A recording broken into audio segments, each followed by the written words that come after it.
कंकन किंकिनी नुपुर धुनि सुनी, कहत लखन सन राम हृदय गुनी। मानहु मदन दो दोंभी दिन्हि, मनसा विश्व विजय कह किन्नि। अस कहीं फिर चितई देहि ओरा, सिय मुख शशि भय नयन चकोरा। भय बिलोचन चारु चंचल, मनहु सकुचि निमित जे दिगंचल। कंकन, करधनी और पाजेब के शब्द सुनकर श्री रामचंद्र जी हृदय में विचार कर लक्ष्मण से कहते हैं, यह ध्वनि ऐसी आ रही है मानो कामदेव ने विश्व को जीतने का संकल्प करके डंके पर चोट मारी है। ऐसा कहकर श्री राम जी ने फिर कर उस ओर देखा। श्री सीता जी के मुख रूपी चंद्रमा को निहारने के लिए उनके नेत्र चकोर बन गए, सुंदर नेत्र स्थिर हो गए, टकटकी लग गई, मानो निमि जनक जी के पूर्वज ने, जिनका सबकी पलकों में निवास माना गया है। लड़की दामाद के मिलन प्रसंग को देखना उचित नहीं, इस भाव से सकुचाकर पलकें छोड़ दी, पलकों में रहना छोड़ दिया, जिससे पलकों का गिरना रुक गया।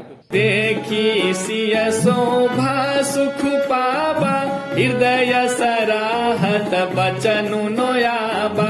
जनो बिरंची सब निज निपुनाई, बिरची विश्व कह प्रगति देखाई। सीता जी की शोभा देखकर श्री राम जी ने बड़ा सुख पाया। हृदय में वे उसकी सराहना करते हैं, किंतु मुख से वचन नहीं निकलते। वह शोभा ऐसी अनुपम है मानो ब्रह्मा ने अपनी सारी निपुणता को मूर्तिमान कर संसार को प्रकट करके दिखा दिया हो। सुंदरता कहूँ सुंदर करई, छवि गृह दीप सिखा जनु बरई।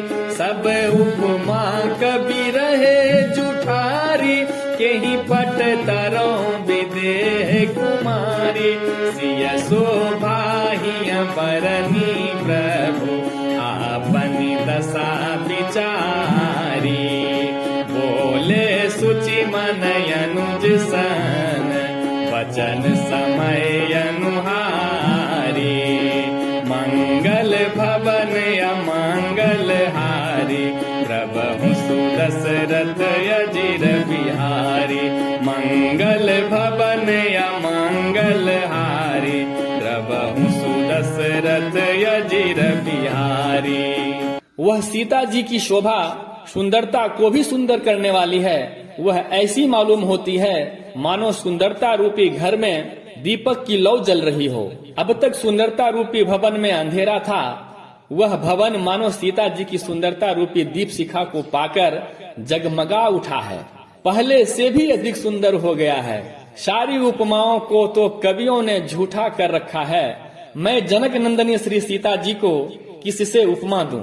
इस प्रकार हृदय में सीता जी की शोभा का वर्णन करके और अपनी दशा को विचार कर प्रभु श्री रामचंद्र जी पवित्र मन से अपने छोटे भाई लक्ष्मण से शम्यानुकूल वचन बोले। तात जनक तनिया यह सोई, धनुष यज्ञ जेहि कारण होई। पूजन गौरी सखी ले आई, करत प्रकाश फिरई फुलबाई। जासु बिलोकी अलौकिक शोभा, सहज पुनित मोर मनु शोभा। सो सब कारण जान विधाता, फर कहीं सुभद आंग सुनु भ्राता। हे तात, यह वही जनक जी की कन्या है जिसके लिए धनुष यज्ञ हो रहा है।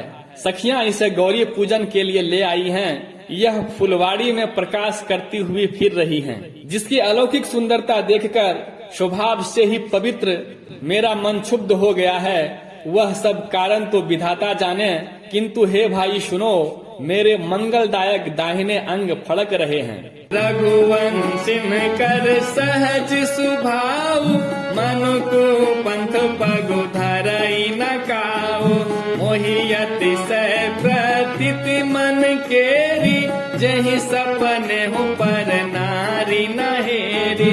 जिन कैलहि नारी पुरन पीठी, नहीं पावहि पर दिय मनु ढीठी। मंगन लहि न जिन कई नाही, ते नर पर थोरे जग माही। रघुवंशियों का यह सहज स्वभाव है कि जिनका मन कभी कुमार्ग पर पैर नहीं रखता।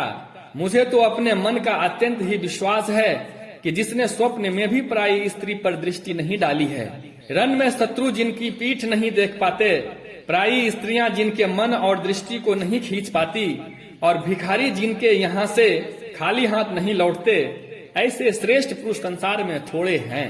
करत बात कही अनुज सन, मन सिय रूप लोभा,